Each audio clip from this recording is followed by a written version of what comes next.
माझं अनेक वर्ष बारामती फलटण आमचं शेवटचं स्टेशन बारामती.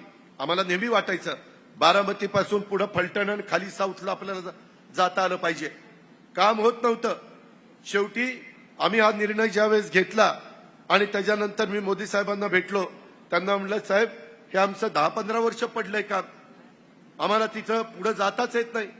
त्यांनी सांगितलं, अजित पुढं माझं ऑनलाईन मी वेगवेगळ्या रेल्वे स्टेशनची रेल्वे मार्गाची भूमिपूजन उद्घाटन करणार आहे.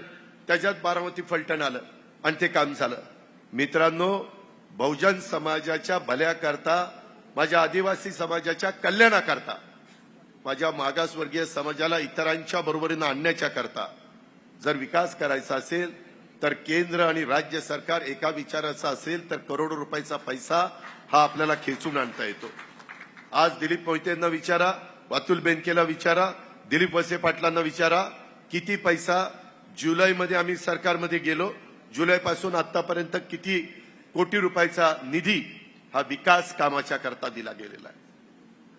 अजूनही एक बजेट उद्याचं 10 जूनचं आमच्या हातामध्ये, ज्याचा उल्लेख मगाशी केला दिलीप वळसे पाटलांनी. मी, अतुल बेनके, दिलीप वळसे पाटील, देवेंद्रजी, माझ्या ज्यावेळेस लक्षात आलं किंवा इथं पाण्याच्या बाबतीमध्ये जुन्नर आंबेगाव माझ्या खेडवर थोडंसं काहीतरी अडचण निर्माण होते, त्यावेळेस ती पण अडचण दूर करण्याचं काम आम्ही सरकारमध्ये होतो म्हणून करू शकलो. आज आपल्या केटीवेअरला पाणी सोडण्याच्या करता जे धरणामध्ये आरक्षण ठेवायचं असतं ते मित्रांनो ठेवलं गेलं नाही. ते आरक्षण तिन्ही तालुक्याच्या करता आपण ठेवतोय. हे मगाशी म्हणाले ना दिलीप मोहिते पाटील की चास कमान 72च्या दुष्काळामध्ये चास कमान कालवा झालाय. पोपटराव गावड्यांना विचारा, त्याच्यामध्ये पाणी एवढं पाझरतंय, पाणीच पुढे सरकत नाही टेलला. त्याच्याकरता लाईनिंग करण्याचा निर्णय घेतलाय. कॅनॉलला लाईनिंग असा कागद टाकला जातो आणि त्याच्यावर लाईनिंग केलं जातं. लाईनिंग केल्यावर पाण्याची प्रचंड बचत होते.